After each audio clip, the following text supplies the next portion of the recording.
ভবন তো এমন একটি প্রাচীর যা পাহাড়, মরুভূমি, নদী আর উপত্যকা পেরিয়ে ২১,০০০ কিলোমিটারেরও বেশি দীর্ঘ, হাজার বছর ধরে ইতিহাস বহন করে দাঁড়িয়ে থাকা এই বিশাল স্থাপনাটি শুধু চীনের নয়, পুরো বিশ্বের অন্যতম বিস্ময়।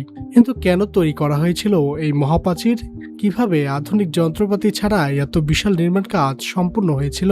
আর সত্যিই কি মহাকাশ থেকে এটি খালি চোখে দেখা যায়? আজকের এই যাত্রায় নিউজ ভিশন 24 এর সঙ্গে আমরা জানব চীনের মহাপ্রাচীরের হাজার বছরের নির্মাণ ইতিহাস, কেন এটি তৈরি করা হয়েছিল, কিভাবে এত বিশাল স্থাপনা নির্মাণ সম্ভব হয়েছিল, সেই সঙ্গে জানব এর অজানা রহস্য ও অবাক করা কিছু তথ্য। চীনের মহাপ্রাচীর মূলত তৈরি করা হয়েছিল দেশের উত্তর সীমান্তে শত্রুদের আক্রমণ থেকে রক্ষা করার জন্য। বহু শতাব্দী আগে উত্তর দিকের যাযাবর যোদ্ধারা প্রায় চীনের বিভিন্ন অঞ্চলে হামলা চালিয়ে লুটপাট করত। এসব আক্রমণ ঠেকাতে বিভিন্ন রাজ্য নিজেদের নিরাপত্তার জন্য আলাদা আলাদা প্রাচীর নির্মাণ করে। পরে সম্রাট চীন শি হুয়াং চীনকে এক করার পর সেই প্রাচীরগুলো অনেক অংশে যুক্ত ও সম্প্রসারণ করেন।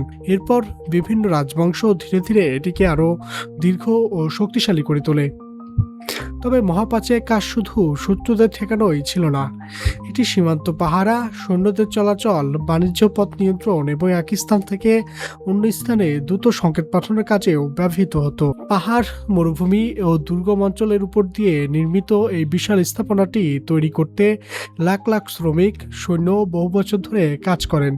আজ চীনের মহাপ্রাচীর শুধু একটি প্রতিরক্ষা ব্যবস্থা নয়, বরং চীনের ইতিহাস, প্রকৌশল, দক্ষতা এবং মানুষের অসাধারণ পরিশ্রমের প্রতীক হিসাবে সারা বিশ্বে পরিচিত।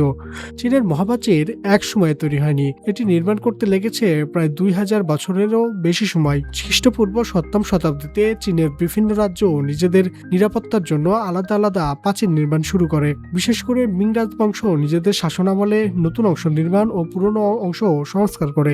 আজ যে মহাপ্রাচীরটি আমরা দেখি তার বেশিরভাগই অংশ মিং রাজবংশের সময় ইট ও পাথর দিয়ে নির্মিত। দীর্ঘ এই নির্মাণ ইতিহাসই মহাপ্রাচীরকে বিশ্বের সবচেয়ে বিস্ময়কর ও ঐতিহাসিক স্থাপনাগুলোর একটি করে তুলেছে। কিন্তু এত বিশাল প্রাচীর তখনকার মানুষ কিভাবে তৈরি করেছিল, চলুন জেনে নেওয়া যাক। চীনের মহাপ্রাচীর নির্মাণ ছিল অত্যন্ত কঠিন ও সময় সাপেক্ষ একটি কাজ। প্রাচীরের অবস্থান অনুযায়ী নির্মাণ সামগ্রীও ভিন্ন ছিল। পাহাড়ি এলাকায় স্থানীয় পাথর ব্যবহার করা হতো, আর সমতল অঞ্চলে ইট, মাটি এবং চাপা মাটি দিয়ে প্রাচীর তৈরি করা হতো। শ্রমিকরা মানুষের কাঁধে, ঘোড়া বা গরুর সাহায্যে নির্মাণ সামগ্রী দুর্গম পাহাড়ের চূড়ায় পৌঁছে দিতেন। আধুনিক যন্ত্রপাতি না থাকায় পুরো কাজই ছিল শ্রম নির্ভর। এই বিশাল স্থাপনা নির্মাণে সৈন্য, কৃষক, কারিগর এবং বন্দীদেরও কাজে লাগানো হয়েছিল। কঠোর আবহাওয়া, দুর্গম পথ ও দীর্ঘ সময় ধরে কাজ করার কারণে অনেক শ্রমিক প্রাণ হারিয়েছিলেন। বিভিন্ন রাজবংশের প্রয়োজন অনুযায়ী মহাপ্রাচীরের নতুন অংশ নির্মাণ এবং পুরনো অংশ সংস্কার করেছে। এভাবেই শতাব্দীর পর শতাব্দী ধরে ধাপে ধাপে গড়ে ওঠে বিশ্বের অন্যতম বৃহৎ মানবসৃষ্ট স্থাপনা চীনের মহাপ্রাচীর। চীনের মহাপ্রাচীরকে ঘিরে রয়েছে অসংখ্য রহস্য ও চমকপ্রদ তথ্য। অনেকে বিশ্বাস করেন মহাকাশ থেকে খালি চোখে চীনের মহাপ্রাচীর দেখা যায়, কিন্তু বাস্তবে এটি একটি জনপ্রিয় ভুল ধারণা। এমনকি মহাকাশচারীরাও জানিয়েছেন সাধারণ অবস্থায় খালি চোখে এটি আলাদা করে দেখা প্রায় অসম্ভব। আবার অনেকের ধারণা এটি একটানা প্রাচীর। আসলে মহাপ্রাচীর অসংখ্য প্রাচীর, দুর্গ, পাহাড়ের টাওয়ার এবং প্রতিরক্ষা কাঠামোর সমন্বয়ে গঠিত একটি বিশাল নেটওয়ার্ক। আরও একটি অবাক করার বিষয় হলো মহাপ্রাচীরের মোট দৈর্ঘ্য প্রায় ২১,০০০ কিলোমিটারেরও বেশি। এটি পাহাড়, মরুভূমি, নদী ও তৃণভূমি অতিক্রম করে বিস্তৃত হয়েছে। এত শতাব্দী পেরিয়ে গেলেও এর অনেক অংশ আজও অক্ষত রয়েছে, যদিও কিছু অংশ সময়ের সঙ্গে ধ্বংস হয়ে গেছে। ইতিহাস, প্রকৌশল, দক্ষতা, মানুষের অসাধারণ পরিশ্রমের অনন্য নিদর্শন হিসেবে চীনের প্রাচীর আজও বিশ্বের কোটি কোটি মানুষকে বিস্মিত করে। আজ চীনের মহাপ্রাচীর বিশ্বের অন্যতম জনপ্রিয় ঐতিহাসিক নিদর্শন। প্রতি বছর লাখো পর্যটক এটি দেখতে আসেন। তবে সময়ের সঙ্গে প্রাকৃতিক ক্ষয়, আবহাওয়ার প্রভাব এবং মানুষের অবহেলার কারণে মহাপ্রাচীর অনেক অংশই ক্ষতিগ্রস্ত হয়েছে।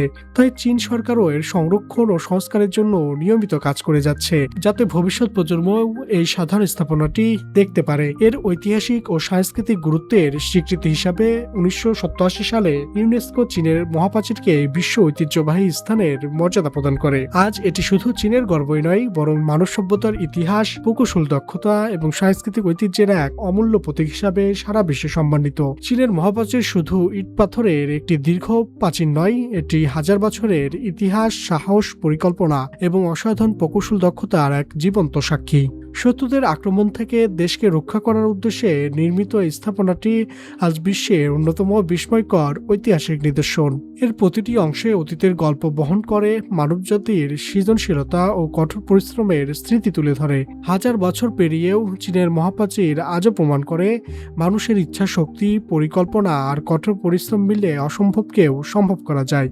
তাই এটি শুধু চীনের নয়, সমগ্র মানব সভ্যতারই এক অমূল্য ঐতিহ্য।